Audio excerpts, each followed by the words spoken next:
Hello and welcome to the Happiest CEO Podcast. I'm so excited to have Michael Kohan here today. Michael is an ICF-certified Life Performance and Executive Coach, and he is the founder of the Elevate Life project. And I hope we will talk about that lots today. And his mission is to help high achievers break past limitations, master their mindset, and create lasting success through transformational coaching, personal development, and leadership guidance. And he has a lot of stories to tell. I'm so excited. I hope we will get this all into the session. But Michael, thank you so much to make time for this show. Yeah, thanks for having me. I'm really excited to be here. And like I said before, I love the Aussies. I'm so happy to be here. It's just it's the vibe, man. Aussies are so cool. Sorry, Brits are cool too, but it's just like it's the vibe. I mean, it's like I used to surf, and when I was in high school and college, and I used to think I was really cool, right? Yeah. I used to work in the city. I used to work on Wall Street, Right. and I used to get up in the morning, and I used to get my NSF surfboard that was made in Australia, because that's where you guys mass produce surfboards. And I would go out to Rockaway Beach, surf, take a shower at the beach, take my surfboard into the city, and go to work on Wall Street. And I thought I was like the coolest guy in the world. And it was all because of Australia. Well, maybe you were, no. I've never been told I was cool. I'm nice. I've never been told I'm cool. Who cares what other people think? Hey, thinking about Wall Street and you being now executive and life coach, that sounds almost like the monk that sold his Ferrari. Yeah, I actually know him. So yeah. All right, we'll start with my story. When I originally went to university and I was going to be a therapist. I was at Rutgers University in 2001. I was getting a master's degree in psychology. I was about to enter the PhD program. And two of my really good friends called me up and said, "Hey, what are you doing today? We're all going out down in the city. Why don't you come in? We'll take you out." I was like, okay, great. And I ended up going to the city on September 11th, 2001. Oh. And I met my friends down at the World Trade Center. I was in building 4, and I don't remember how I got out of the city. I basically was there on 9/11, running down Broadway as the buildings came down, and a couple of my really good friends are no longer here. Wow. I didn't really know what I wanted to do with my life afterwards. I felt very lost, right? I had this mission in life to help people. And I just went through this place of really dark pain. And my parents didn't know what to do with me. And I had this very bohemian lifestyle. I, had long hair and a beard. I followed the Grateful Dead around. I followed Fish around. And I was going to change the world. Yeah. And I dropped out of the graduate program. I got really depressed. And my dad's like, "Well, why don't you get a job in the city working for my friend who and so the next thing I know, I moved into New York City and I ended up working in Wall Street in corporate America. And I love New York City. New York City is a great place. New York City is one of those cities where there's certain cities like this, like New York City, Tokyo, London, your true nature, Sydney, right? Yeah. The true nature of who you are comes out. And we all have both a light and a shadow. New York City brought out the shadow in me. I wasn't the smartest person in New York City, but I was the most ruthless and hardest working person you knew. If you got into the office at 8 a.m., I got into the office at 7. If you worked till 10, I worked till 11. If you worked on Saturday, I worked on Saturday and Sunday. It was so bad. I mean, I was a terrible person. There are stories I can tell about where I had a colleague and I were going for a job at a promotion, and we had to do a presentation on the future of our company to present to the board. And I snuck into this individual's building and crazy glued his door so he couldn't leave his building, get out of his apartment the next day, and miss the interview for a promotion. Oh yeah, terrible person. Wow. And it brought out the word. Oh yeah, terrible. And by the time I was 30 years old, I was addicted to Vicodin and Percocets and Adderall. And I was basically walking into my office at 7:30, 8 o'clock in the morning, crushing up the Adderall, throwing it up my nose. And then I would bump lines of Adderall all day while ingesting it to pills. So I was like taking 40 milligrams of Adderall and shoving it up my nose. And then at the end of the day, around 11 o'clock or midnight, I would go home, drink a half a bottle of wine, take Xanax, and go to sleep, and then wake up the next day. And then on the weekend, in order to feel normal and to relax, I would take Vicodin to go out to dinner. So I'd go out to all these great restaurants and go to like clubs in the meatpacking district, and I would be completely stoned on Vicodin. And I did this for like 8 years. Holy cow, you're still alive. No one knew. No one knew? No one knew. Oh, no one knew. I went to the gym. I worked out. I held a full-time job. I went to graduate school at NYU. No one knew. No one knew behind closed doors. I was in so much pain. I would look in the mirror and I hated this person looking back at. I did not like the person I saw.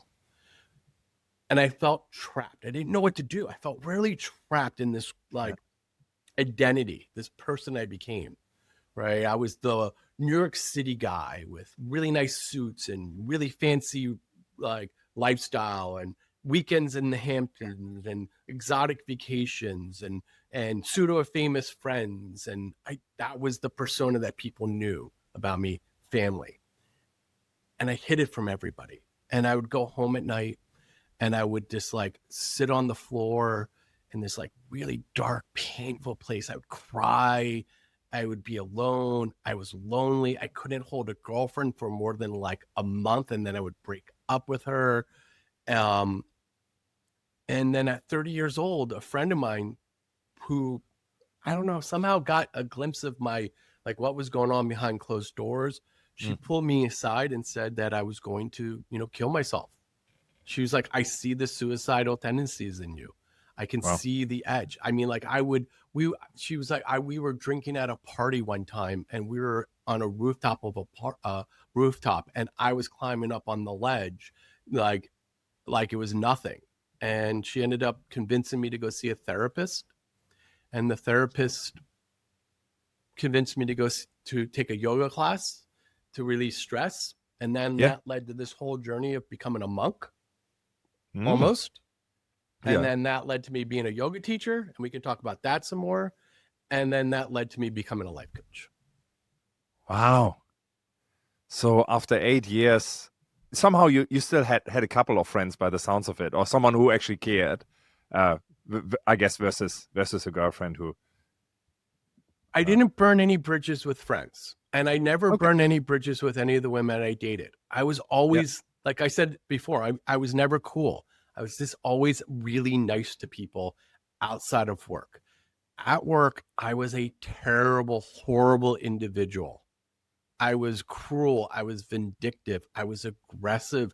I treated everybody terribly. When I would leave the office and I would go home at night, I knew the homeless lady that like on the street corner, and every night I'd come home and I would talk to Alice and ask her how she was doing, and I'd buy her dinner almost every night. And I knew my neighbors, and no one knew this dark persona I was living. My friends thought I was living this great life. They couldn't figure out why I couldn't hold a relationship down, because I wouldn't let anybody in. I wouldn't let anybody see the real me. And I just had a lot of darkness inside me. I had a lot of pain from 9/11. I had a lot of pain from childhood abuse, and yoga and going through yoga really helped me heal myself, but it slingshot me to another extreme. Gotcha. I went from the extreme of like excessive materialism, classic American, to this excessive like Hare Krishna with a shaved head who wouldn't go to a family birthday party because they were eating steak and I couldn't be around that. Yeah. And that created a whole set of other problems for me, where I looked like this super spiritual person, like ultra spiritual, chanting mantra, practicing yoga for 3 hours a day, super fit, vegan diet with no friends. Wow. Right? Surrounded by people in a community of spiritual people with no friends. Yeah. Because the extreme nature that I had at work was now the extreme nature I had in spiritual practice. So I was hyper competitive. I was more spiritual. I had to be more spiritual than everybody. And I judged everybody that didn't live up to this standard. And that extremism created just as many problems, right? Slingshotting. So you nailed enlightenment within 5 minutes every time. No, I nailed not it. at all. But I can hold it. I can hold a headstand in the middle of the room for 30 minutes, and I can do a handstand push-up. Yeah. And I can meditate, which I still do to this day. That's one of the blessings I had. And then I met my wife, and I'm not supposed to talk about her. She doesn't like me talking about her in public, so I don't really talk about her that often.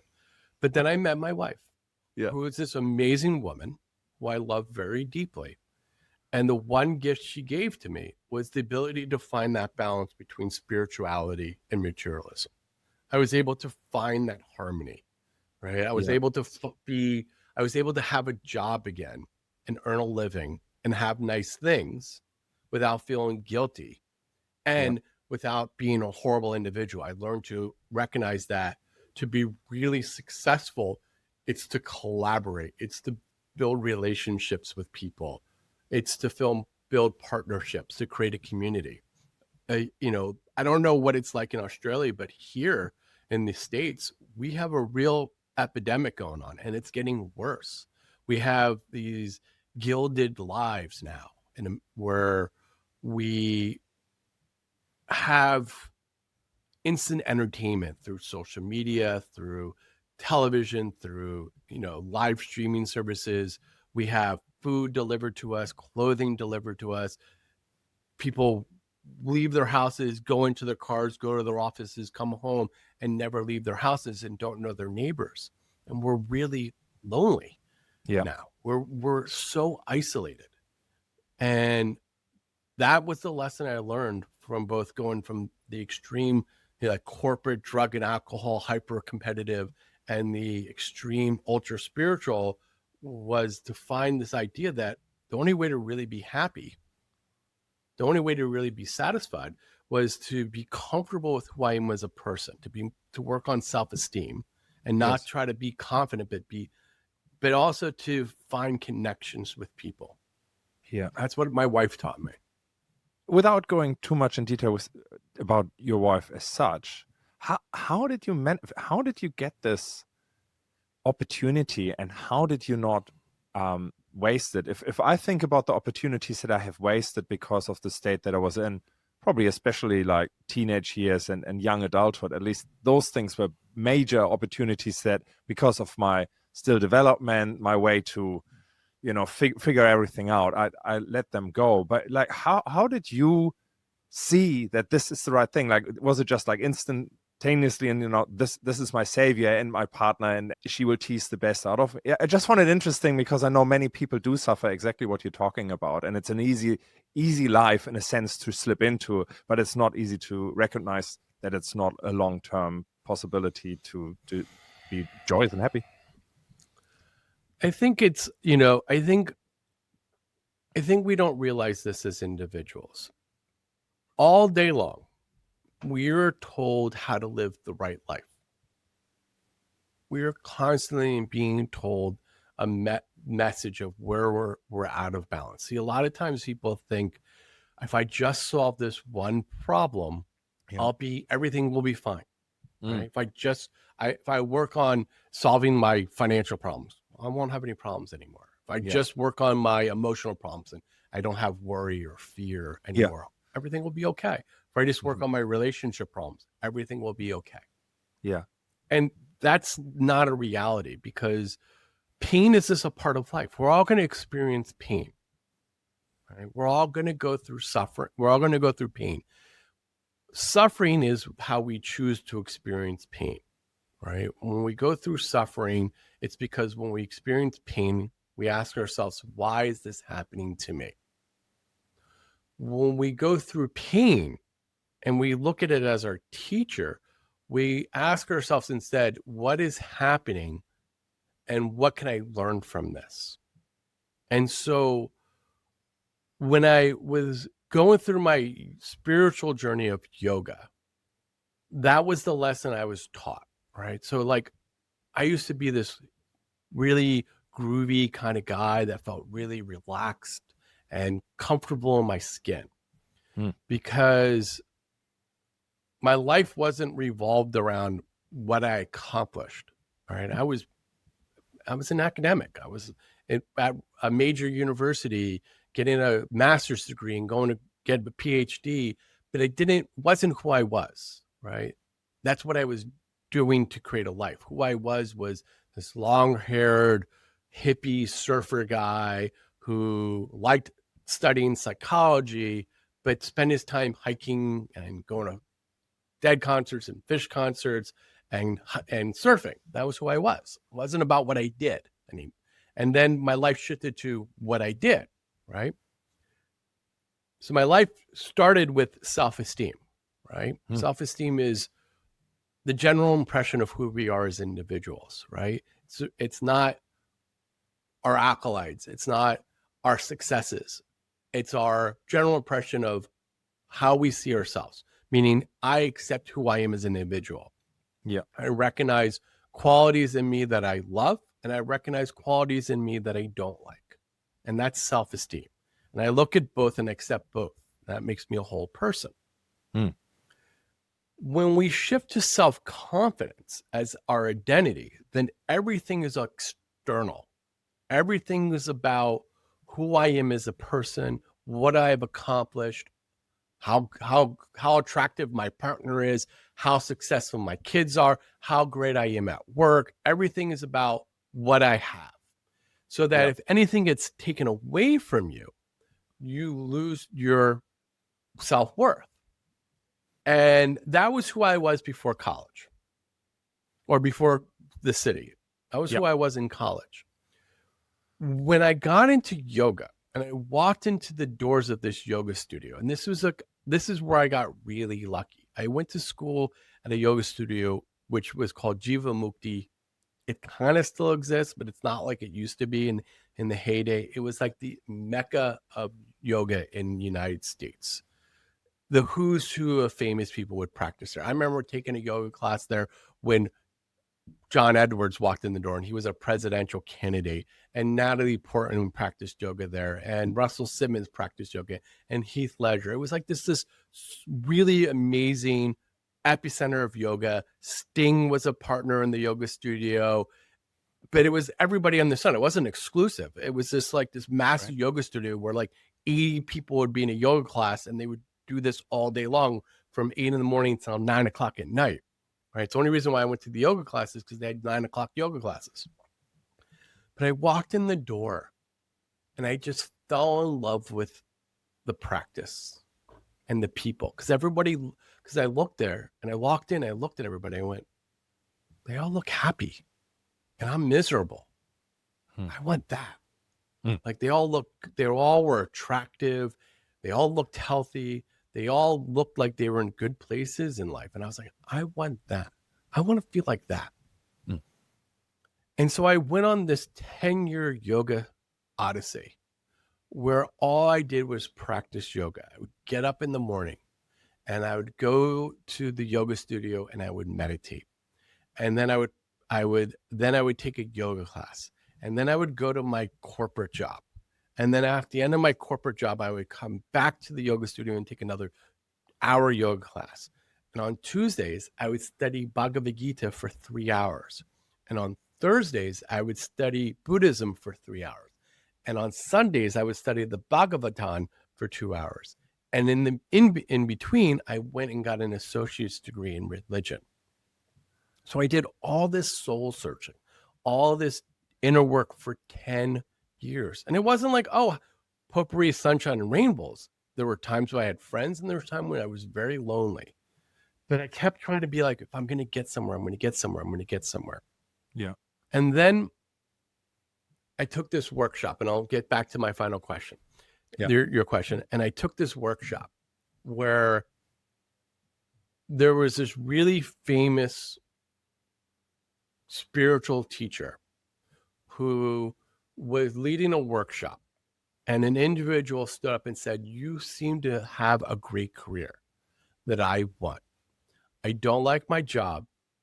I'm struggling in my marriage, and I really want to know what you did." And she turned to her and said, "There are no guarantees in life, and you have to want to do the work. And some of you are going to put in the work, and it's going to take you a month, and you'll find the answer. For some of you, a little bit more of you, you're going to put the work in it, and it will take you to find the answers for 3 years. And more of you, you're going to put in the work, and it's going to take you 10 years. But if you keep putting the work in, and there's no guarantee, you are going to find a place where you actually find a fulfilling life. It's not going to be what you think it is when you start, but you'll get there if you don't stop." And I sat there and I was like, you mean if I do this, whatever this is, I won't be miserable anymore and I won't be in so much pain? Okay, I'm in. And I went on that journey. And about 10 years later, I was teaching a yoga class. And I walk out of the yoga studio and I saw my partner playing the harmonium. And I just wanted to be with her. And we've been together ever since. Did you know her? No. Love first sight. I just wanted to be with her. Yes. Yeah. That's so beautiful. Yeah. And it's probably my spin on that is also that she was embodying something that you can see. You want to walk side to side. Yeah. I mean, yeah, she was just something I just wanted to be with her. And we've been together ever since. That doesn't mean it's potpourri, sunshine, and rainbows. That doesn't mean there's not problems. Wow. Because we all change. Like this is like the thing that people struggle with, right? I get this all the time at work. I met my wife, or husband or partner, and we've been together for 10 years. And we had a really great relationship for the first 10 years, but we're really struggling right now. I'm like, oh, okay. Well, why? And they sit there and say, oh, they changed. I go, well, yeah, of course they did. Everyone changes. Every 10 years, you have to reestablish your relationship with your partner. You can't expect the person you're with today to be the same person you were 10 years ago because we all change. Change is the only absolute in this life because death is the only certainty. We used to say death and taxes. You don't even have to pay taxes, right? It's death, all right? Death is the only certainty. And death is the thing that represents change, right? We are constantly changing. Yeah. We change how we look at the world. We change how we show up in this world. Our bodies change. Our minds change. Our economic circumstances change. And our careers change all the time. And so what happens is, like, people get married for the right reason, they form a relationship, and then they look down, and they look up 10 years later, and they go, "Who are you?" Yeah. "Oh wait, you're not the same person." "Well, then I don't want to be with you anymore. Something's wrong." And then they call me up and say, "Fix me," and I say, you have to reestablish the new relationship. That's the only way change works.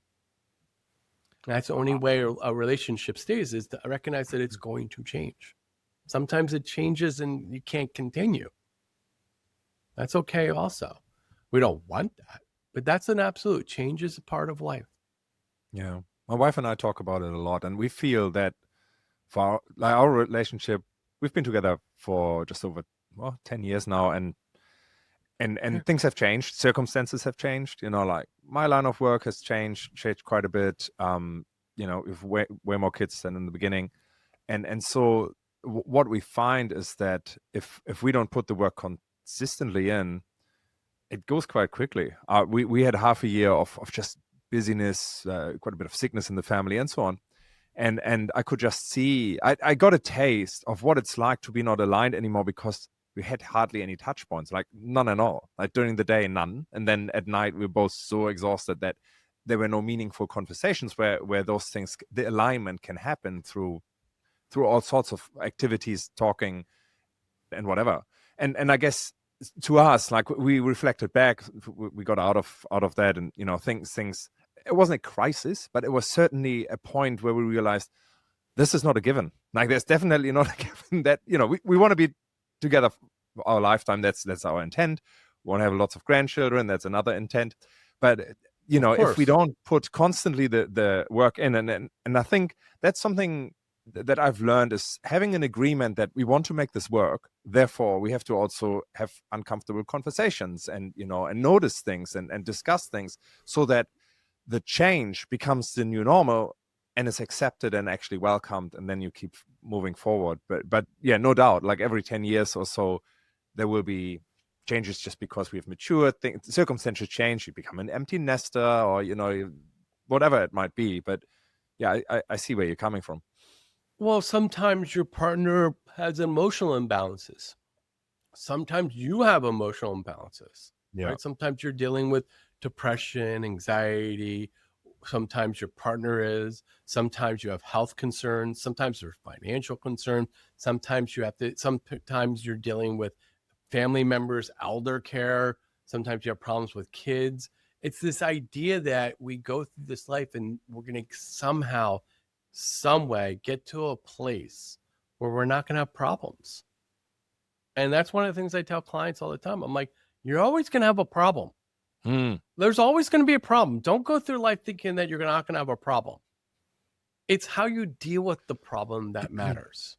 Do you ignore it to the point where it becomes so monumental, right? It's like this. It's like, goes back to that thing. Life is like a highway, right? And there are all these different roads that we go on. And sometimes sometimes that road is a little hill. And if we address the little hill, we get over it quickly, keep going. But a lot of times we ignore the hill. And so it goes from a little like bump in the road to a bigger hill. So we start to notice it a little bit more. A lot of times we ignore that bigger hill, right? People getting credit card debt, or people getting out of shape, like people developing, obesity. Is obesity as rampant in Australia as it is here now? Not as rampant, but it's coming. It's coming, right? Yeah, all the crap food, right? We're getting better here now, finally, right? Oh, we're done. Right? Like, no, we're not, but it's getting better here. Like we're right, but you start to overeat, right? And you don't get exercise, right? Or you don't connect to your partner and go out on dates or whatever it is. So then that hill gets even larger. Now it's a little mountain, right? The sooner we address the problems, the easier it is to overcome it. But it's not going to mean that there's not going to be another bump down the road, because there always will be. And that's the secret of life. It's not the absence of problems. It's how you deal with your problems. And that's why I always say to every client, I'm like, when I'm coaching a client, they're like, how do you know this about me? I'm like, because you're not unique. I've been doing this for 10 years. Your circumstance is not different than your neighbors. You're different, not the circumstances. You just think it is. You might name it a little differently. It might be a little more or less intense, but it's all the same problems. It's how we deal with the problems that matter. Yep. Do we solve them? Or do we practice self-awareness, or do we practice self-blame? And there's a difference between the two. You know what? I talked to someone who is, he would be Catholic, and really ingrained in his church. And I mentioned to him that when I got married, I read a couple of books to what is it like to be married, to be sort of like a bit prepared. And he said, well, traditionally in religion, and I don't subscribe to Catholicism. Catholicism, yeah. Yeah, thanks. But there were certainly mechanisms that he was talking about. And one was like you get engaged and then you have a year of workshops, like counseling and all of that, to sort of become prepared to what it is like to be married. And so I can see that if you anticipate the road will not always be smooth, you might consider having already tools or just mind for conflict when the conflict is little. I can see you're a bit unhappy about my behavior. Let me know where I'm off here because I can't see it myself. And then, the other person feels heard and it can be discussed versus it becomes a bigger and bigger issue. And when there's stress on the family and on their life anyway, for whatever reason, you can't hold it back anymore. And it becomes then also part of that perfect storm, right?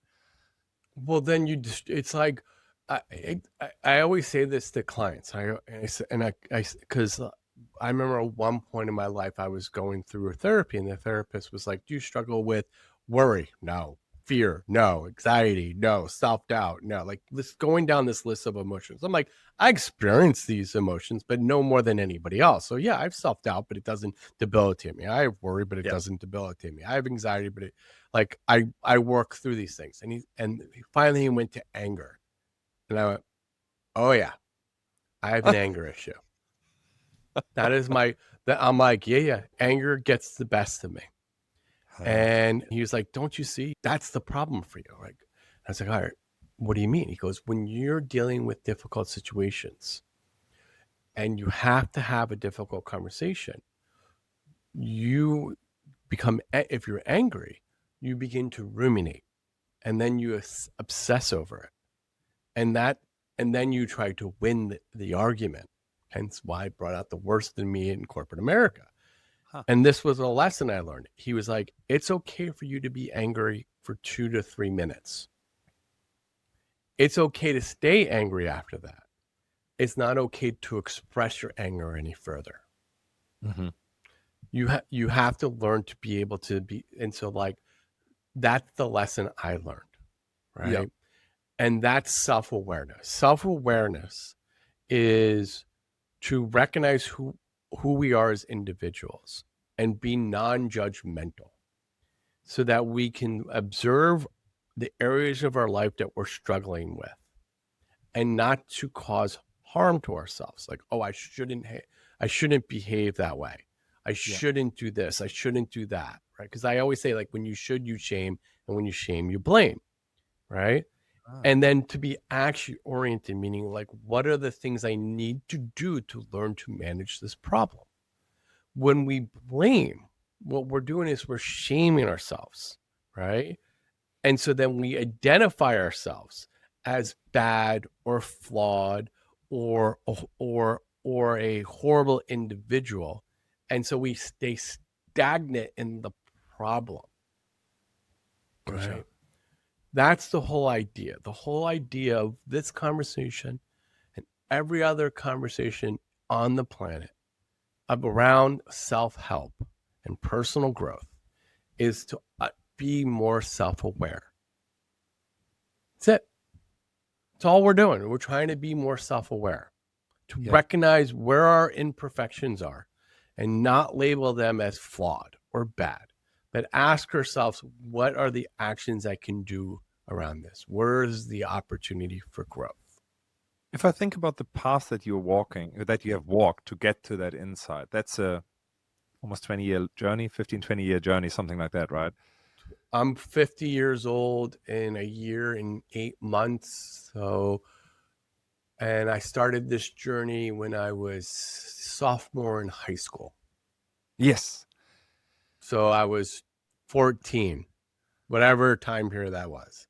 I've been fascinated with this since I was 15 years old, and I took a sociology class, and I watched, and I had to write a paper, and I wrote a paper on Dead Poets Society, the movie. Yeah, great movie. And that's where the journey of like trying to look at life differently, try to find the patterns in life and break away from the norms and don't conform, and to search for individuality. It's from that movie when I was 15 years old. That's where it started. What you describe and what we talked about in terms of being in a relationship and having these bumps, speed bumps, and so on. Relationship, of course, the romantic relationship, normally the most important one in our lives, but it's the same with our colleagues, with our children, with our friends, and so on. I think it has the same dynamic. Now you've had a wealth of experience of the bad, and that drove you to find a solution for that, luckily, before you jumped off that ledge on that high rise up or rooftop. What I wanted to know is there a way to recognize really early on that there's an issue, like you starting Wall Street and you're taking your couple of prescription like a couple of weeks in a row, this prescription drug, and you actually realize something is wrong, and then how do I know what to do about that so that I'm not 15 years in before I actually reach a place of joy and happiness? I don't know, man. That's a great question. And I don't know the answer to that, honestly, because I look at society and I really do. I think about this all the time. Yeah. Right. Go on any bestseller list in the world, right? New York Times, Goodread, Amazon. Yeah. You always will find a self-help book in the top 10. Yeah. Right. Always. Why? Because it's an epidemic. It's an epidemic. We're in a global epidemic of mental unrest. I have a friend who has this theory. It's because our society has lost purpose. I mean, we've lost purpose. It's like we have everything now.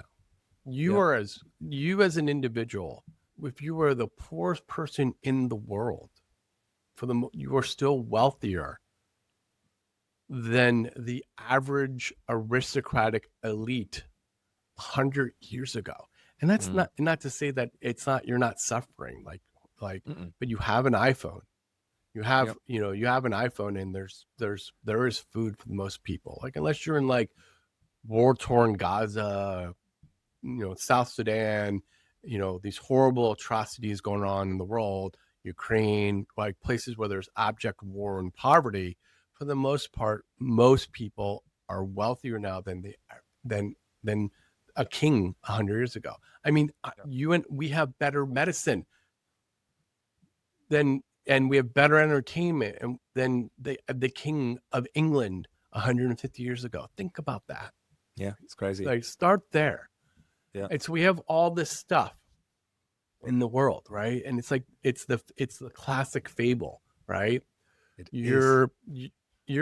like you're in the woods, you're naked, you're homeless, it's snowing, you're freezing, you haven't eaten for 2 days, you're miserable. You come to a cabin in the woods and you bang on the door, and your friend opens up the door and says, "Oh my God, Sebastian, come inside. You must be starving. Sit by my fire. Here's a blanket. Here's a bowl of stew." And you went from having nothing to having this little bit. And you're like, wow, I'm so much happier. If I just have more of this, I'm going to be even happier. And that's been the evolution of our global society since, pre-civilization. We're at a point now where we have our phones are entertainment, and we have cheap clothing and cheap food all over the world, right? And yet we're still not happy. And so everybody's sitting there going, well, what's the purpose anymore? Yeah. And the purpose is to become aware and to recognize that we're all broken and all flawed, and that we're all just trying to be the best that we can. And when we can come to that first of this being like, whatever struggle I have in life, it's okay. The answer isn't going to be given to you by some guru who's going to solve your problems. I learned this in the spiritual world. I went all in, right? All in. The answer isn't going to be given to you by some guru. The answer is only going to be given to you by yourself. And if you ask yourself the question of, am I a good person? Am I living a good life? and how can I make the world better and myself better? That's where we start before so we don't get to the edge. That it's not about the car, the house, the luxury vacation, because it's all not real. It's not real. It's an illusion. I've had it. It's an illusion. Not real. Yeah, it's great. You can be in Ibiza or whatever they pronounce it. Whoop-de-doo. Doesn't mean you're going to be happy.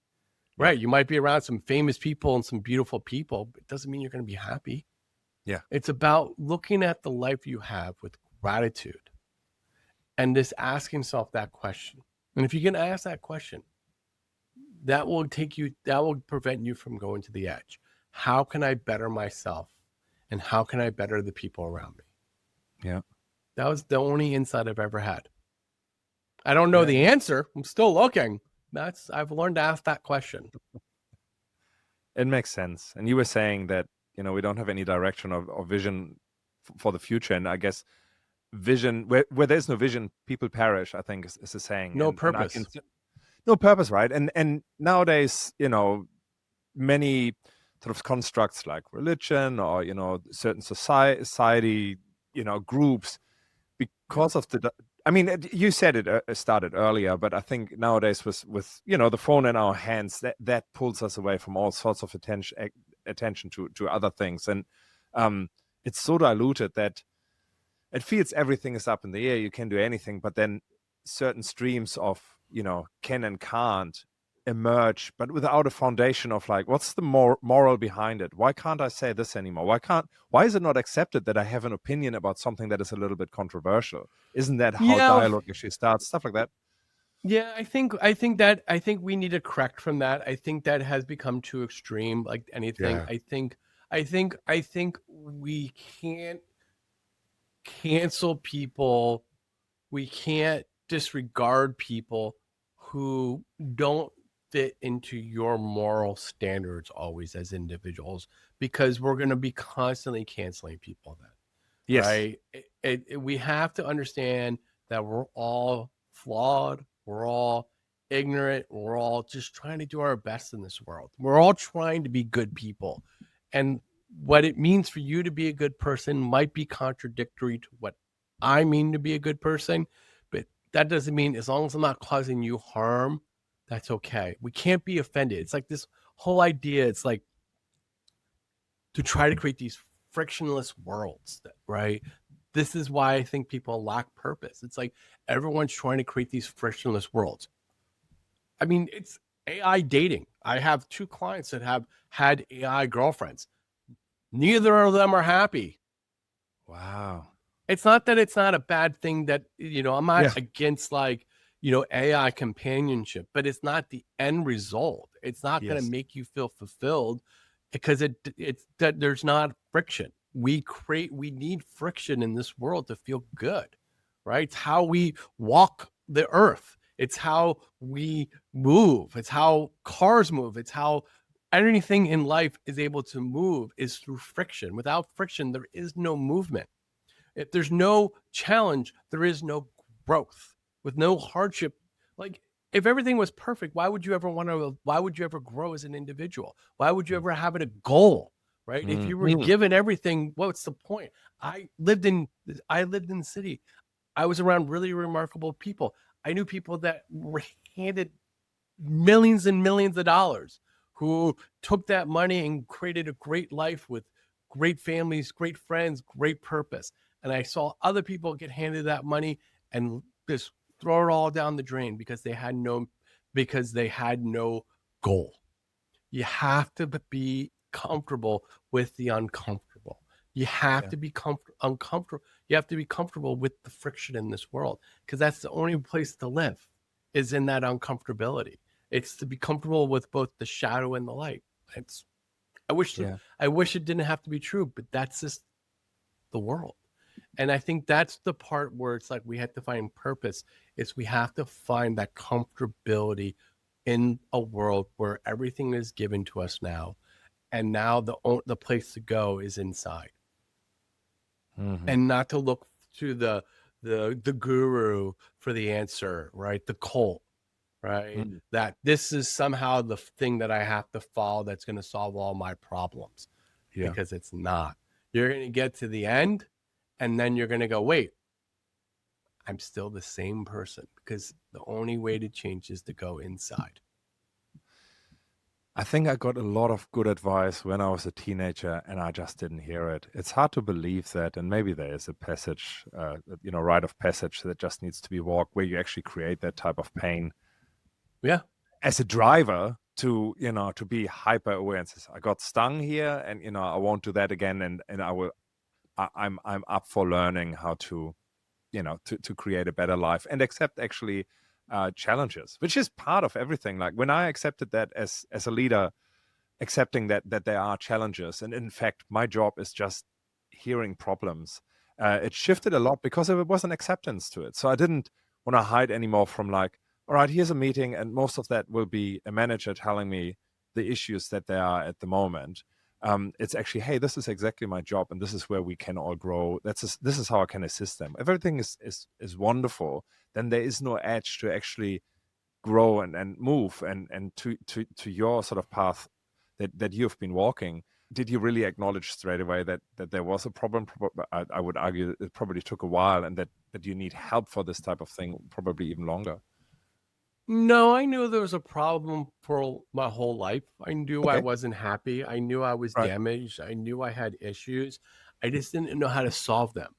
Yes. I didn't know where to go, and I didn't want to. And the reason why I didn't know how to solve them is because I didn't want to look at myself. Oh. The biggest, the most powerful message I've ever been given in my entire life was everything's your fault and everything's your responsibility. Great. And I was so angry when I heard that. I remember when I heard that for the first time, I was so pissed off. I told my mentor, I was like, I don't know if we can drop F-bombs, but I basically cursed out my mentor. And I was just like, I'm not coming back, and I'm not going to talk. And I stormed out of the, we were studying Bhagavad Gita, and we were talking about, and it was like somehow we got into a discussion, and my mentor was like, everybody in here who has a problem, it's your fault. And I was like, fuck yeah. Like, and everyone just stared at me, and I was so mad because I was like, how is it my fault that I have all these problems? I didn't cause them. And I was so angry, and I stormed out. And then after about 2 months, I realized what he was trying to say. When you recognize whatever you're going through is your fault, even if someone even when someone steals money from you, or hits you and knocks you down, if you say, well, that was my fault, what happens? You can gives you the power to change. Yeah. When you take the responsibility, like, yeah, that's on me, right? You hitting me, that's on me. Maybe I made the wrong choice to be here. I drove down the wrong road. I said something wrong. I got knocked down. My fault. I can get back up. Yes. I didn't know how to defend myself. My fault. I can get back up. When you have that shift, it changes the world. And then when I tell people that, I'm just like, dude, your problems are your fault. Own them. Clients get mad at me and they won't come back. The ones that do will transform. Yeah. Not necessarily with working with me, but they do transform. And I will get emails years later, like, thank you for telling me it was my fault. It empowered me. I was so angry with you, and empowered me. That's the job of a life coach, right? The job of a life coach isn't to tell somebody what to do. That's a cult. That's a guru. That's a cult leader. That's a guru. Job of a life coach is to teach somebody the skills to figure it out for themselves, right? Yes. It's to take therapy, if they need therapy, to the next level after therapy.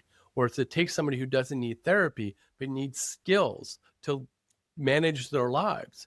That's all the coach's job is to do. It's to teach them things. It's the job of the individual to then take that knowledge and run with it. It's the most powerful lesson. Yeah. And I guess in my mind, and we talked about talking about limiting beliefs, it's in a sense, it is a limiting belief. if you think that everything, you are you're the subject of something else that happens to you. If life happens to you and feel completely out of control, because that's all external, I can't do anything about it. People just react because of who they are. This has nothing to do with me at that moment. To me, that's could be seen as a limiting belief. It's certainly like not empowering to think that way, rather than how can I change myself to react differently or to not encounter this at all, make different decisions and so on. Do you find that's a common theme for people? Yeah, well, yeah. I mean, first of all, like people think beliefs are facts, right? That's the biggest problem. Like everybody thinks like, oh, it's like, oh, I believe this, so it must be true, right? In America, it's politics. Like in the American system, I think you guys have it now, right? We have information silos that support our beliefs that we think are truths. Beliefs are not facts. Beliefs are interpretations. That's all a belief is. It's an interpretation of how we perceive the world, right? We form beliefs through life experiences, right? Our beliefs are formed through our life experiences, our challenges, our setbacks, our culture, our community, our education, and the information that we gather. And we form these beliefs either through logic, right? Or through emotion, right? So we form actual beliefs that are logic based. And then we form perceived beliefs that are emotionally based. Actual beliefs are easy to change. So if someone came up to you and you were like, I believe 2 + 2 = 4, and you weren't emotionally attached to it, and someone said, no, 2 + 2 = a bag of potatoes. And you're like, okay, well, I'm not really attached to the belief, but that's what I was taught in school. Show me the evidence.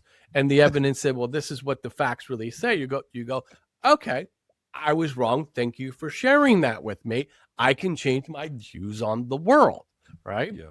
When we identify with the belief, so it's emotionally based, right? So who I am as a person, and someone says that to you, it says 2 + 2 = a bag of potatoes. You go, no, it's not. It's 4. You idiot. You ignorant person, you, right? Yeah. That's the difference between our two belief networks, right? We have actual beliefs and perceived beliefs. The problem with perceived beliefs is they're emotionally based, right? When do we form perceived beliefs? When things are good in this world, when we're relaxed and calm and happy, or when we are emotionally triggered through fear, anger, self-doubt? It's through all the emotions that cause us the problems. Yes. So we have a negative experience, right? We have some sort of negative experience. Maybe it's a racial experience that was negative. Maybe it was a gender experience or a life experience that was negative, right? And a negative experience causes trauma. Everyone has trauma. We dismiss trauma, right?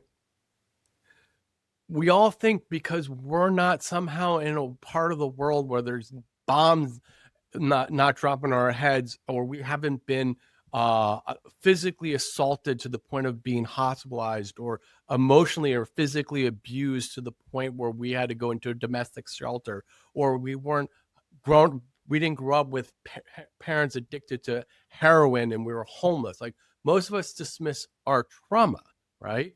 A bruise on an arm is still trauma, right? And so we have these negative experiences that create trauma, right? So most of it's for most of us, it's a bruise. Some of it's a broken arm that can heal. Most of us don't get an arm severed, right? And that we then get triggered, right? And a trigger is where we have an emotion that causes an overreaction to the experience. And then that emotional reaction creates a behavior that forms a perceived belief, right? A limiting belief, right? So if we had an experience where we went out and tried to do something, right? Like maybe we tried to speak in public, or we spoke up in class when we were a kid and everyone made fun of us because kids are cruel, or we had parents that were discouraging. And we have this perceived belief that was due to an emotional reaction that creates a limiting belief that becomes part of our identity. because it's emotionally based, Mm-hmm. right? So then we create behavior, right? This is called self-fulfilling prophecy, right? Where we create behavior that results in actions that reinforce the negative belief, right? The limiting belief. Like I can't speak up in public. Everybody will make fun of me. Or if I try, I always will fail. And they're all emotionally based. So if someone comes up to you, right? The best of meaning, Joe Podcaster, motivational speaker says, you too can change and you can speak up in public. You go, yes, I can, right? And you go up and you speak in public for 5 seconds because you're put on the spotlight. That's not going to change your identity overnight because you still have that emotional resonance. You still have that connection. Yeah. That's the part that makes it so hard to change, because you have to dismantle the belief network that is connected to the emotion that is rooted in the trauma that was formed sometime in the past. That is part of our synaptic pathways in the brain that is regulated by our primitive mind that makes all this so hard. Right.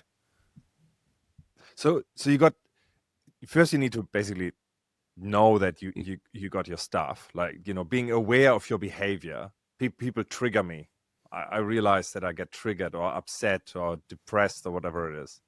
Right. And then somehow you need to connect that to actually, where did it come from? Like, is there a tool? I mean, there must be tools. Do you go all the way back? Do you actually try to unearth what on earth you do? So I do. you need I'll to go all the way back if I can. If I can, I'll go all the way back, or I'll teach them how to go all the way back. Usually I'll teach them how to go all the way back, and then they'll practice it on their own, right? Or if they need to, they'll go see a therapist.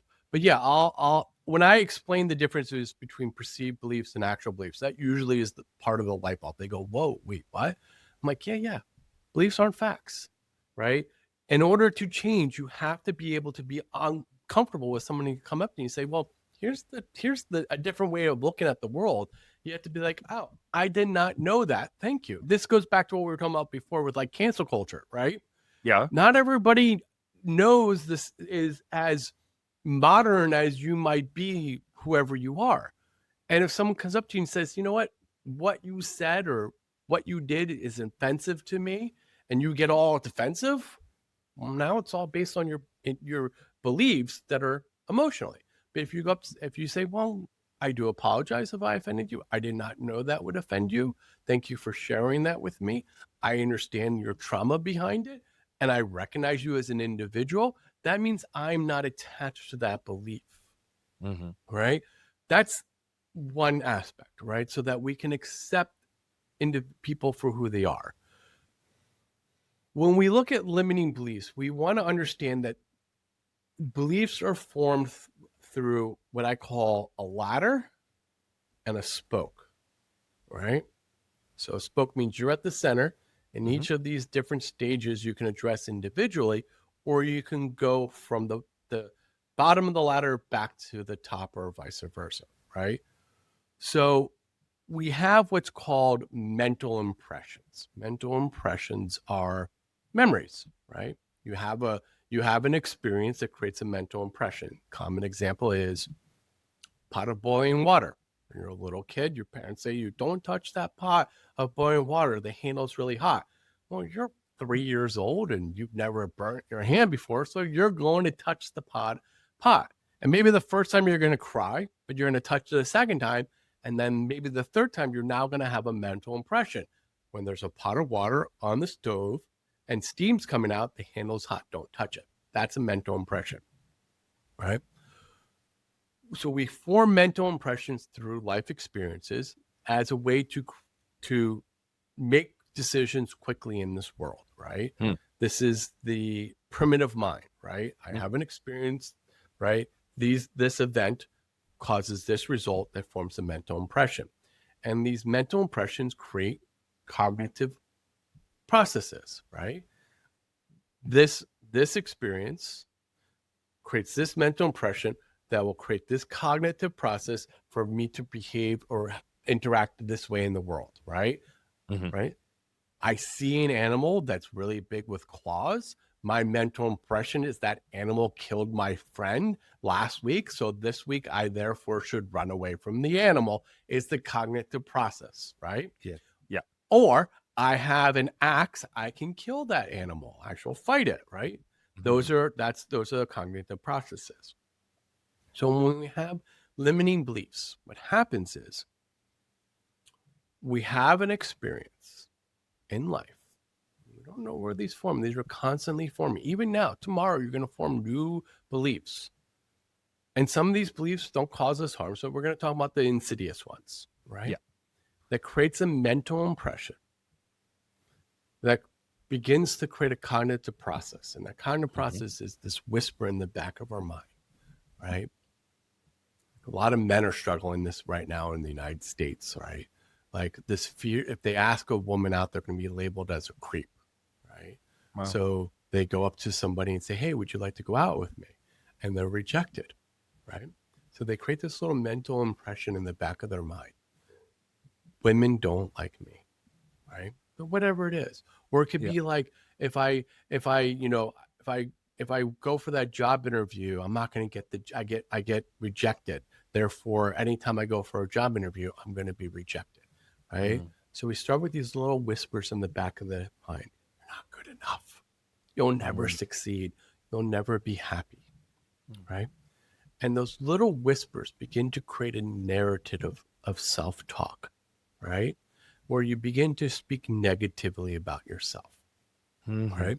Now, if you can catch yourself in that stage, right? You change it by changing the narrative, like using positive affirmations, right? Changing the narrative. But that little self-talk, if it doesn't get catched, the next step is we have what's called the perception as a lens. We begin to look around the world and look for evidence that supports that negative talk that started with the whisper, right? So it's like, for example, if you don't think you're good, you have imposter syndrome at work, or you don't think you're good enough, and you're telling yourself that you're not qualified for your job, and then you go for your annual job performance, and you get a sterling review, and you get one critical feedback. You ignore all 9 positive reviews. You only focus on the negative, right? So it's the perception of the lens, and we gravitate towards that negativity, also known as confirmation bias, right? So we ignore the evidence and we have the perception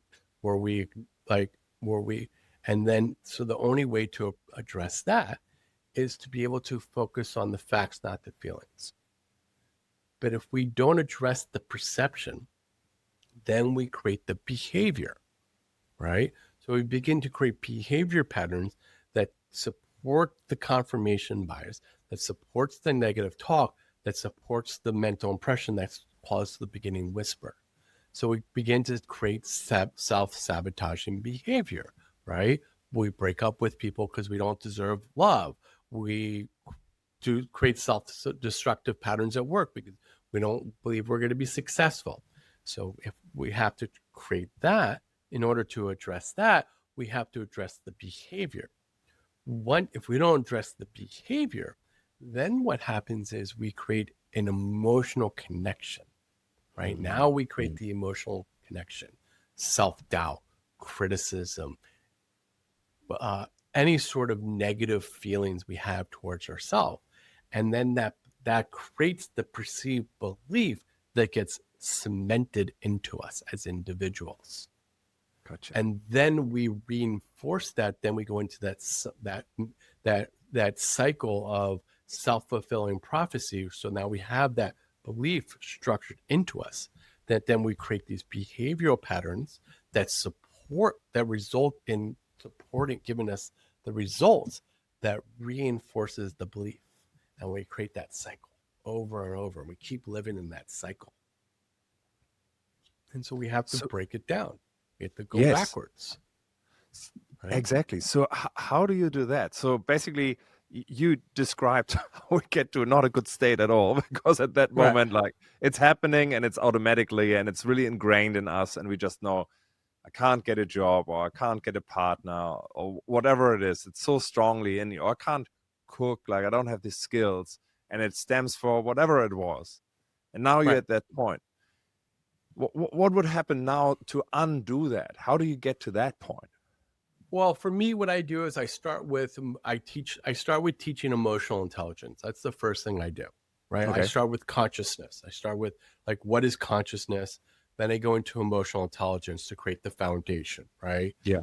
Then from emotional intelligence, I'll start to begin to tackle the areas that they're struggling with, right? They have self-criticism or worry or fear, right? For me to get to the place where I can begin to break down the negative cycles and the limiting beliefs they have, I have to build a foundation to get there through different modules, through different skill sets that they can begin to understand what is fear, what is failure, what is motivation. This is why change is so hard, because we want it to happen right away. Right. I can work with a client for 3 weeks. I'll do it. But real change takes years. Like I've been working with some clients for multiple years now. Yeah. Right. On different skills to get to the point where I can finally get to a place of limiting beliefs, why you form them, and how to dismantle them. Yeah. That's how I do it.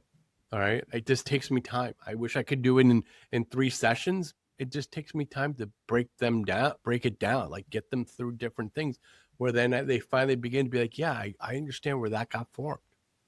Right. All right. But then this is what most of my colleagues don't do. I say, once you understand it, you have to figure out how to immerse yourself in it. All right. Sometimes you have to go see it, and I'll be like, sometimes you got to see it. Sometimes when we identify it, you got to go see a therapist. Sometimes I'm like, dude, I'm your life coach. I'm not your therapist. Sometimes It's like you have to. Sometimes it's like, oh, you have a fear of speaking up. All right. Well, that's what we understand where the belief is. Now you got to go into the fire. So we got to get you into public speaking classes, because you got to immerse yourself in the emotion and the trauma to overcome it. That's what people don't do. And that's what therapy, sometimes it's therapy. That's what a lot of therapists, that's their job. Their job is to get you to be comfortable with your trauma, so then it can begin to dissipate and not be as much of a problem. Sometimes it's not therapy. Sometimes it's just, like, okay, let's have the goal of you going up into, if you're a single person and you want to start dating, but you've been in isolation because of the pandemic and and social media, and you've lived this isolated life and you want to get out there and start dating again, and online dating apps are really toxic and you don't want to do that. Well, let's start with just step 1. Say hi to your barista and say, hi, my name is Michael. Nice to meet you. Step 1, and get comfortable there, because there's no consequences to saying hi to your barista. Your barista might just be like, next. What do you care? Right? Start there, right? Yeah. Your barista might be like, oh, hi, nice to meet you also. Right? You say hi to people. Then step 2, you work on your eye contact, right? No strings attached. You just start making eye contact with people. And sometimes you're like, what are you doing? And you just say, I'm working on my eye contact. Step 3, you go up to people in social situations, like at your gym, and you say, hi. And you slowly build up to the point, and you get more and more comfortable with that uncomfortability. Yeah. A lot of people just say, well, here's the knowledge, and don't go anywhere near the uncomfortability part. That's how you fix it. You got to figure out where it's coming from, and then you got to go into the shadow. You got to go into the flames. Yeah, that makes a lot of sense. I believe that for myself, one of the limiting beliefs I had was around, I guess, wealth and success. Actually, both. One coming more from family was poor, parents were poor, therefore money is evil and is not something to really desire. And then another one is you're dyslexic, you're just not intelligent, and you won't make, get anywhere exciting in terms of your career. And it took, I think for me, it was a bit of a chicken and egg thing. I think I got exposed to people who were wealthy or were successful, and that certainly gave me a glimpse. But I would, in the beginning for sure, sabotage it and saying, but of course money is evil. Even though you're wealthy, money is evil, right? And I would see in their eyes that they couldn't quite consolidate their worldview with my comment, and it's like, oh, okay, so they have a really strong, they don't have the same feeling about money, and same with success. It's like, well, that was probably more directed at me. It's like, well, yeah, you are there, but I can't. And then noticing that self-talk, like, why do I do that? What evidence is there anyway, or do I create the evidence myself? And I think I'm still on that journey, really, if I think about it. But it's certainly something. I think everyone has their stuff, and as you said, like, we might not be in war zones, but at the end of the day, it creates a discord in ourselves that creates the lack of harmony with who we are and how we present ourselves, because there are these shadows, I guess you can call them. We all have trauma. Yeah. What is trauma? Trauma is a negative experience. We all have negative experiences. Yeah. We all go through life having trauma. The problem we have in this world is we dismiss our trauma. We don't validate it, or we identify with it. It's who we are as an individual, right? I have social anxiety, therefore I can't talk to people in public, right? Or I have social anxiety, but I'm going to ignore it, right? Trauma is trauma. We all have it. We experience trauma every day. Most of us dismiss that trauma. Most of us ignore the trauma, but we all go through traumatic experiences in life. The goal is for us to understand where our trauma is coming from, and then either seek help, or go work on it ourselves. Sometimes we can work on it ourselves, and sometimes we need to seek help. Yes. So I want to change gears slightly from sort of the limiting beliefs and all of that to more, how do we get into balance? Because there's also that aspect of desires. So we want to have it all. I study entrepreneurship, startups, and so on. I found that fascinating, but I can also see that society paints a particular picture of what that life is like. And I remember traveling and working every now and then because it just happened to be that way. And I caught myself often saying, look, 10% of this time that I'm on a beautiful island or in a fascinating city around the world, whatever it is, 10% of that can be spent seeing the city. 90% will be still work. And there was that. So I try to really disconnect myself about this fantastic view of an entrepreneur. Doesn't have to work much, doesn't have to do much. It just comes to them as long as they hold the vision of that's what they want to do, and so on. And I guess my point is there that it's about the balance that you need at the certain point. And I can see that thrown out in the startup phase of being very social, meeting all these other entrepreneurs, but there is not much substance, and therefore there's no balance actually. And I found that within work, there's a balance between meetings, deep work, strategy, whatever. And then, private, same thing. Like, do I have rest? Do I do exercise? Do I socialize, and so on? And so there's a desire, right?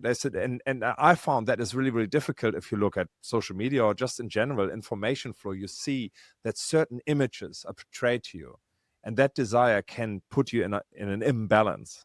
Do you find that? Can you see that people want to express themselves but still want to work? They want to do this but that, and figuring out how to get there.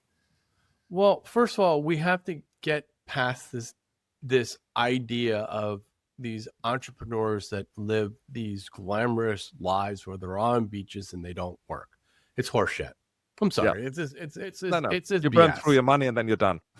It's the same as people that are like, I'm a remote work. I live a nomadic life. It's BS. I mean, there's so many reports and studies on it. These people live horrible lives trying to work in cafes. They don't get work because companies don't want to hire people that don't have good Wi-Fi, unless you're, it's like being an actor. For every digital nomad who out there, like, that is making $1 million, there are 9 100,000 digital nomads living on the friends' couches and the blessings of people and doing terrible, odd jobs, posting online that they have somehow this great life. Success happens when hard work meets opportunity, right? Great. I love that saying. Thank you. Yeah, it's 8:35 on a Monday here, and I'm still working. I have a successful coaching business because I show up every day and put in the work, right? I see 45 clients on average, like 40 to 50 clients on average on a weekly basis. Wow. I'm not sitting there being like, oh yeah, I mean, like I would love to be able to charge $50,000 an hour, but I'm not Tony Robbins, right? I'm not. I'm going to charge, right? I'm going to charge a couple $100 an hour. Like, come on, let's be real, right? And when I graduated from my coaching certification, I was one of the last in-person coaching certifications at IIN. I think I'm the only one still coaching. Everybody else has moved on and everything. What you have to ask yourself is this. First thing you have to do is you have to say, what is my primary focus right now, right? You can have it all. You can't have it all at once. Your primary focus might be dating. Primary focus might be starting a business. Your primary focus might be having a kid. Your primary focus might be getting married. Whatever it is, you have to ask yourself, what is your primary focus? Yeah. Okay. Once you can identify your primary focus, then you have to ask yourself, how is that going to affect my mental, physical, and emotional well-being? Because that's important. You have to take care of yourself first, right? So if you're an entrepreneur, right, you're going to work long hours. Like I'm self-employed. I work for myself. I'm my bookkeeper. I'm my accountant. I'm my marketing guy. I'm my podcast booker. I'm everything for me. Yeah. Right. Because if I hire somebody, I make less money. Right. And I'm not making $3 million a year, which most people on social media are saying they're making $3 million a year in this business are lying. Yeah. Right. But you can make a good living. Like you can make a couple $100,000 a year. That's a lot of money. Right. You can make a good living doing this. You just have to put in the work. Right. So you have to say, am I taking care of myself mentally, right? Am I getting enough sleep? Am I doing self-reflection? Am I taking care of myself physically? It doesn't take much to take care of yourself physically. Yeah, you have to get 3 to 4 days of exercise a week, 30 minutes to an hour. It's not that much time in a 24-hour cycle. You have to eat healthy. You can't eat fast crap. You got to eat healthy breakfast, protein shake with fruit, healthy lunch, salad or greens, healthy dinner, fruits and clean protein with a grain. It is what it is. You got to eat healthy.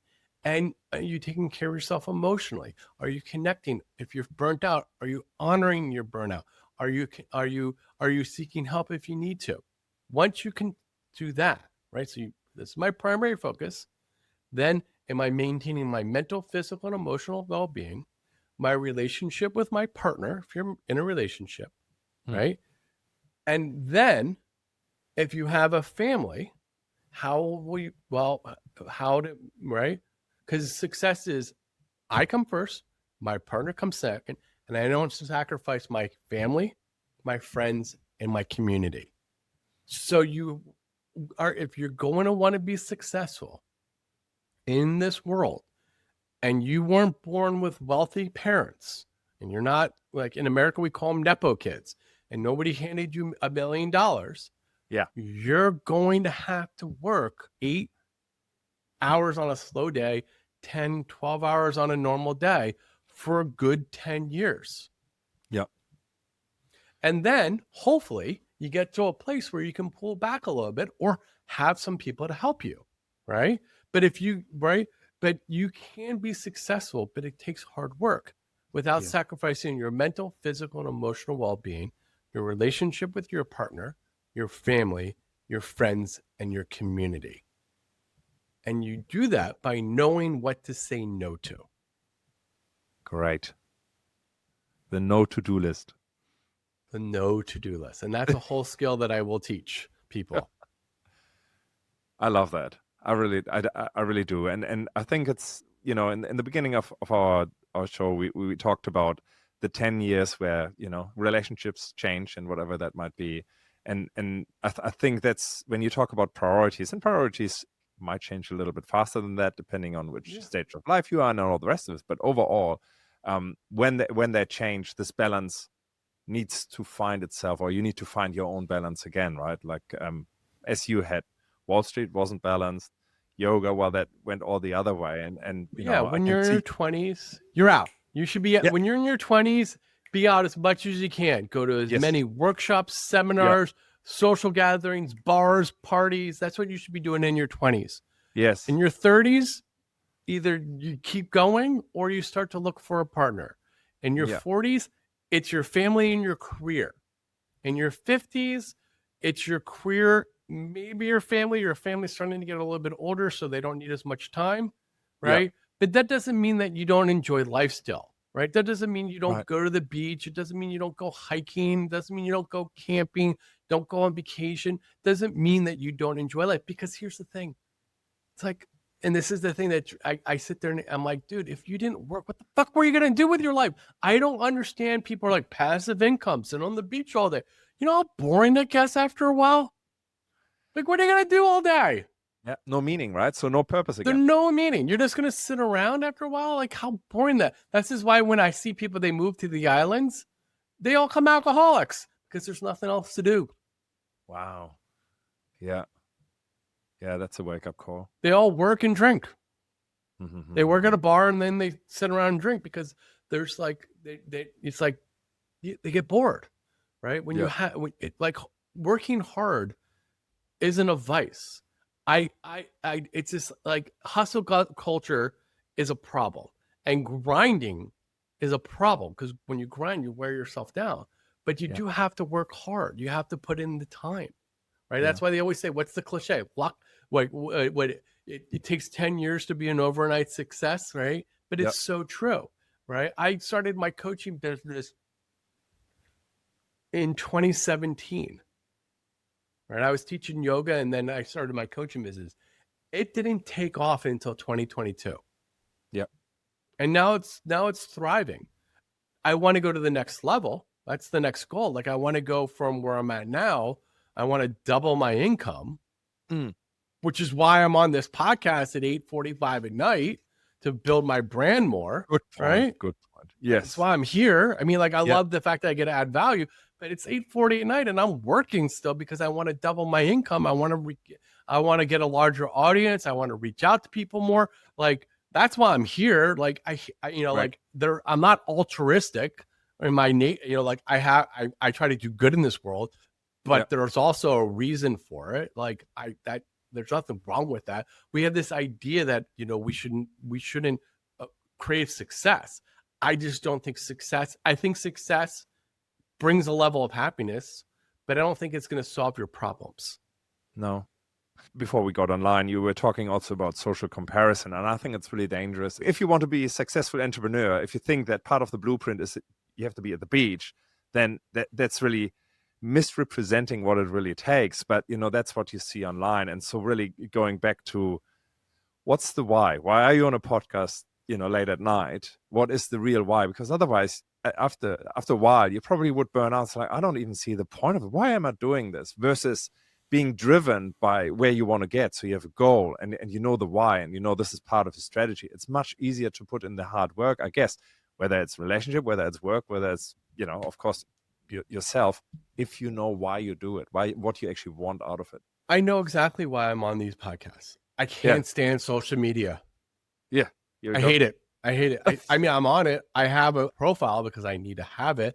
I only do coaching videos, and occasionally I photograph myself in like business attire at an office, but I can't stand people on social media being like, look at me, I'm so successful. Look at me living the boss life. Look, I can't stand it because it's so real. It's not. I'm sorry, it's not.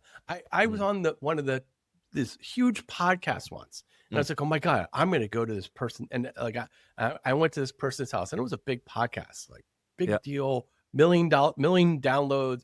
I was like, I'm so excited to go here. And I pulled up to this person's house, and it was a fucking townhouse. And I went into their house, and I went into their podcast studio, and it was a closet.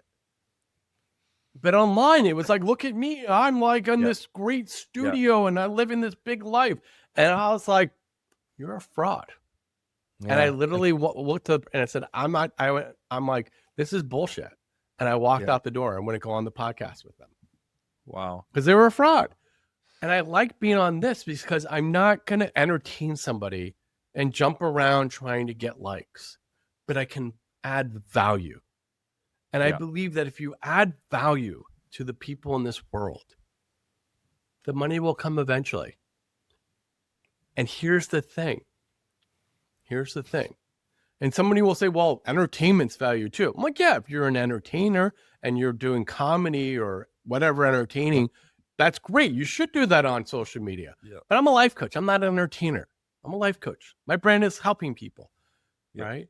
And so if I add value, and I'm honest about it, it's going to take me longer to get there, but I'm going to stay once I get there. I love that. That's so real. I really like that real talk. I really like that. And, success is, as you said, success is when hard work meets opportunity. And I guess knowing what an opportunity looks like, that's one part of it, and the other one is hard work, and you just keep going longer than keep plugging. Yeah. My coaching business blew up because I was trying to build an online coaching business, and no one knew what Zoom was, and it would take me 2 hours. It would take me forever to explain Zoom, and then the pandemic happened, and my coaching business blew up because I had everything in place because that's what I was trying to build, and then all of a sudden everyone was like, "Oh, all right, let's do it." I get on all these podcasts is because I've been going on podcasts for 6 years now. So now it's just like, yeah, I'm on it. But here's the thing. I'm starting to do this next. I'm terrible at it. I'm uncomfortable because I haven't done it. It's talked about what I do for a living in person. So now I'm going to business meetings and events in person, and I'm so uncomfortable. I clam up. I'm like, hi, I'm a life coach, and I work with executives, and I'm uncomfortable because I haven't had to do it. But I know if I keep doing that, it's like I'm gonna build an online persona, I'm gonna build an in-person persona, and I'm gonna keep plugging away. And I'm gonna get there. Right? Because I want to be coaching when I want to be coaching and teaching well into my 70s because I don't want to work till I'm 60 and retire and die.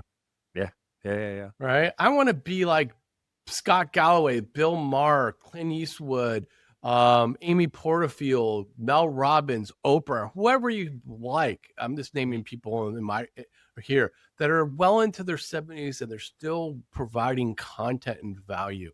And you know what? They look good.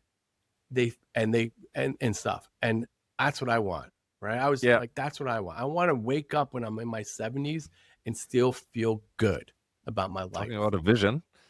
Great. I don't want to be playing checkers and having my mind go. And I don't. Yeah. No, and that's where the purpose piece comes in. I love that. Thank you for that riff. I really appreciate it. I really align with that. And it's the hard work. And I guess, hard work sounds negative. I certainly have changed my tact on that because I think there was a time when physical work was really common, right? And I don't think that people would complain, but at the same time, it's just part of how you get from A to B and so on. And I think that got a little bit forgotten. And I think certainly I see a generation coming through that likes that comfort that doesn't get you necessarily anywhere long term. No one wants to work. No, I know. I'm right. I'm running out of time. I know that. I do have to get ready to get up tomorrow morning. So it is getting later on my side. So I do apologize. I looked up, I'm like, I got to go to bed soon. But no, I mean, like, yeah, I hate it. Because when I say like people don't want to work hard, I feel like I'm old because that's what our parents used to say and our parents. People just, it's a huge problem now. People don't want to work, but they want all the luxury. Yeah. Right. It's like, I think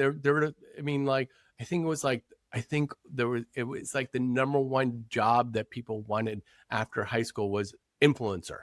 Ooh, because they think, influencers don't work. But you know what? Influencers don't have money either. They're just Well, the getting successful free. people do work. Right. Even the influencers, yeah. Like there are Yeah. successful influencers, but they're working hard. Yeah. Yes. If you're attractive and you have an Yeah. OnlyFans page, I'm not judging you, but to be an influencer and be like, oh, I'm going to market like clothing. Yeah. That worked 10 years ago for a small group of people when it was new. It ain't new now. And so you No. gotta, it's like, and those people 10 years ago, they worked really hard at their brands. That's But it. most of them aren't around anymore either. Mm. And the ones that are around, they shifted their purpose to other things. Yeah. Beautiful. 'Cause- Michael, I could talk to you forever, but I am aware of the time on the other side there. So I better let you Yeah. go to bed. But Sorry. I do.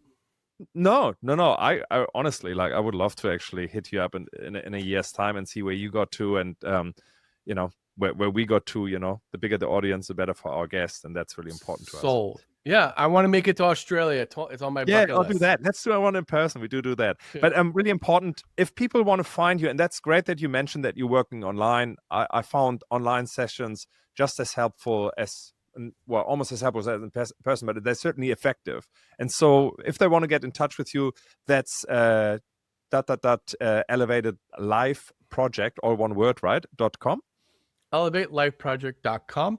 That's where I want everybody to go. You can sign up for my newsletter. You can take my life purpose quiz. You can check out my blog, my coaching videos. I've gotten much better at them. And that's where you can find everything. Awesome. Look, and I want to just acknowledge the audience that, look, this is the type of thing that you got to do to get from A to B and get over some stuff that, you know, holds you back in your life. And Michael is a master in this, and I can just see that he will have the tool and the guidance to help you. If not, he would be also selfless enough to actually point you to the right direction. So I encourage everyone to check out his content, right? Being of service.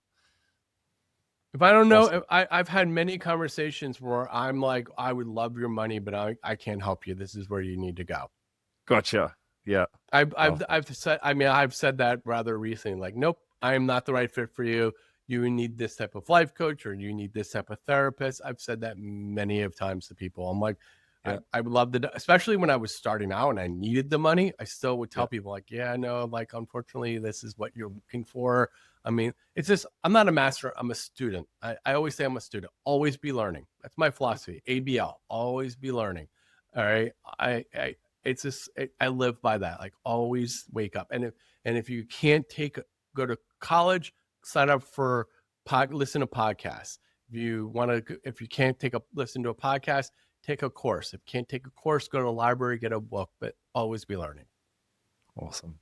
Hey, Michael, thank you so much. Thanks for staying up late, and appreciate it, and appreciate all your work you do, the work that you do, and the people you help. Really love that. And thanks for sharing so much. That was super, super insightful.